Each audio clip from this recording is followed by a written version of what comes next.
because some elasticities are quite difficult to be calculated, we will focus on those that are pretty easy.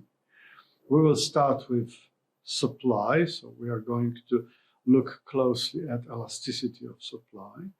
And out of all factors that shape supply, we are going to choose the one that is probably the easiest to capture, which is market price. Hence, the first elasticity we are going to discuss is price elasticity of supply, which is supposed to tell us what is the impact, how significant is the impact of price changes on supply. To what extent supply responds to the changes in price. Definition of price elasticity of supply would be like here in this slide. So we take the relation between the relative change in quantity supplied to the market of a certain good to the relative change in the price. Mathematically, that may look a bit awful, like here, but you can have a look.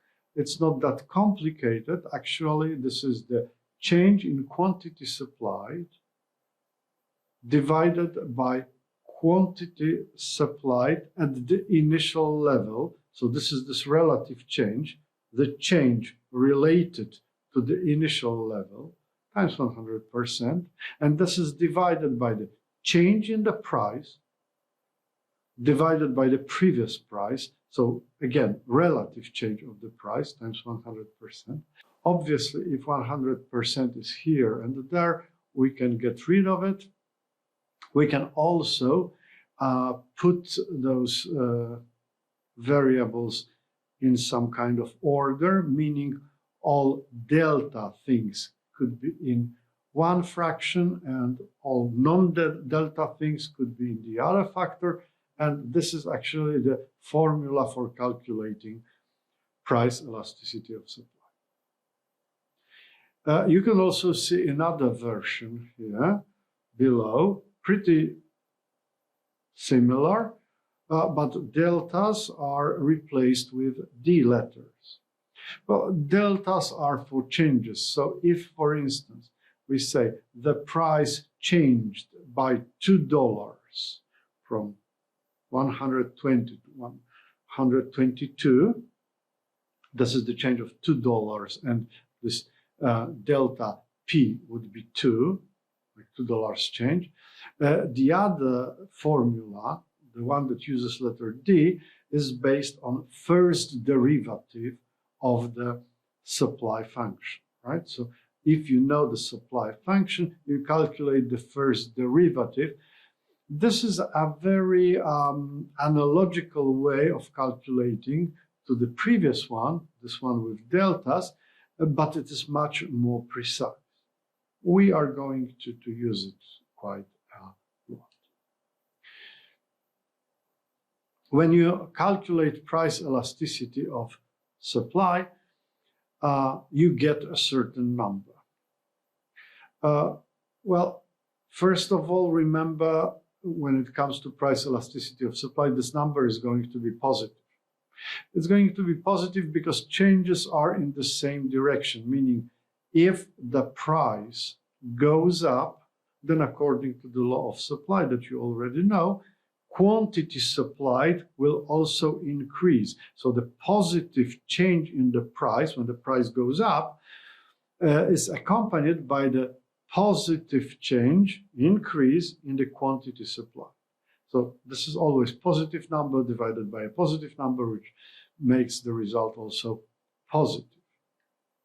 How do you interpret the number? Well, imagine that your price elasticity of supply is 2. So if you look again at our definition of price elasticity of supply, then it simply means that if price elasticity of supply is 2, then you could rewrite it like putting 2 above and putting 1 below. putting 2% above, putting 1% below. If that's the case, then you could look at your result, price elasticity of supply equal to, and you could say, if the price changes by 1%, relative change in the price, if the price increases by 1%, then quantity supplied, that is here, quantity supplied will increase by 2%. So if the price elasticity is 1.4%, for instance, then we see that 1% increase in the price will result in 1.4% increase in quantity supply, right? So this is how you interpret price elasticity of supply. You get a certain number and you say, if the price goes up by 1%, then quantity supplied will go by this number percent, right? Will go up, obviously. What does price elasticity of a supply depend on? First of all, time. So refer here to our previous lecture, how differently supply looked like depending on whether we consider it over a very short period of time or long period of time. Over this very short run, the supply curve was vertical, right? Vertical meaning current prices, whether they go up or down, they have no impact whatsoever on quantity supplied. Quantity supplied is here, and prices cannot change that, right? That was a very short period of time. If you adopt this long-run perspective, the supply curve is horizontal. So that's absolutely different here. For the very short run, it was vertical. So price elasticity of supply would be zero. This kind of elasticity is zero. This one is very big. How big? That's infinite, right? This is the graph that shows infinite elasticity of supply. So this one is inelastic, this one is perfectly elastic. But normally, when we look at markets and we adopt our short run perspective, not long run, not very short, just short run perspective, this supply curve has a positive slope. So it's got some elasticity that is bigger than zero because it's not vertical, but smaller than infinity because it's not horizontal. It's somewhere in between. This change in the price elasticity of supply over time is very important when you want to understand some particular cases, for instance, cases for price controls. If you look at the market for flat rentals, okay, we often see government that decides to make an intervention in such kind of market, saying, well, prices are too high, people need to live somewhere, therefore we will lower the price. Okay? We will lower the price, we will introduce a price ceiling. And the argument in favor of this kind of solution is quite often that, well, if we introduce this price, this will actually not change anything in the market, in the sense that if Mr. Jones has 3 flats and he rents those flats and currently does it at this price and we lower this price, so what would it change? He's got 3 flats to rent, and his options now are he could rent them out at a lower price, so he would get some money, or he could not rent them and get no money at all. Confronted with such choice, Mr. Jones would probably choose to rent them out to get some money at least. So the idea supporting this price control in this kind of market is that, all right, so 3 flats of Mr. Jones will be still available on the market.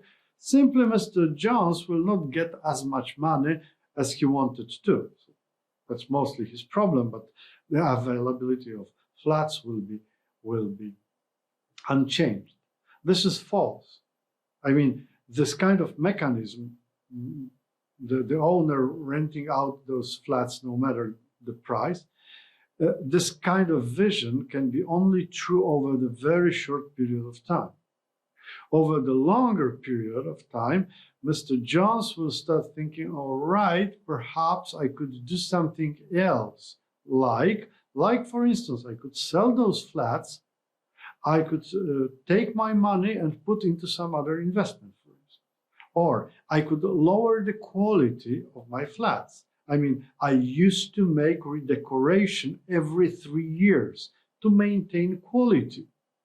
But now, since my money is smaller, I'm gonna make my redecoration of those flats not once every 3 years, but once every 10 years. So the quality of flats would go down. Over a longer period of time, lower prices in the flat rental market would mean less flats and flats of lower quality. No doubt about it. It simply takes time. Another factor that shapes price elasticity of supply is costs. Supply depends very heavily on costs, especially on marginal costs, because that you are going to learn about. And changes in costs may influence price elasticity of supply as well.